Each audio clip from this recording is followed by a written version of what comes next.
سوال یہ کیا گیا ہے کہ اگر سحری کے وقت روزے کی نیت نہیں کی تو دن میں کب تک نیت کر سکتے ہیں، اور اگر بالکل ہی نیت نہیں کی تو کیا حکم ہوگا؟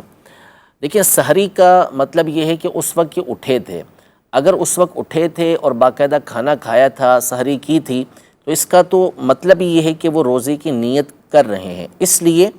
کہ نیت یہ دل کے ارادے کو کہتے ہیں، بندے کے دل کے اندر ارادہ ہونا چاہیے، اور سحری کھانے کو علماء نے فرمایا کہ یہ ایک طرح کی نیت ہی ہے کہ اس کا ارادہ ہے کہ اس نے دوسرے دن روزہ رکھنا ہے، سوائے یہ کہ باقاعدہ وہ نیت کرے کہ میرا کل کا روزہ نہیں ہے، تو پھر ایک جداگانہ بات ہو جائے گی۔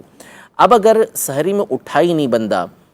یا اٹھا لیکن اس نے سحری کی نہیں، ایسے ہی وقت گزار لیا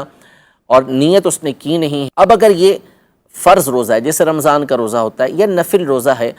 تو اس میں حکم یہ ہے کہ ضحوہ کبریٰ سے پہلے، جس کو ہمارے یہاں زوال کا وقت کہا جاتا ہے، اس سے پہلے اگر وہ چاہے تو نیت کر سکتا ہے، لیکن اس میں دو چیزوں کا ہونا ضروری ہے۔ نمبر ایک یہ کہ اس نے صبح صادق سے لے کر اس وقت تک کچھ کھایا پیا نہ ہو، یعنی جان بوجھ کے کچھ کھایا پیا نہ ہو، روزہ توڑنے والا کوئی کام اس نے نہ کیا ہو۔ دوسرا یہ کہ وہ نیت یہ کرے گا کہ میں صبح سے روزے سے ہوں،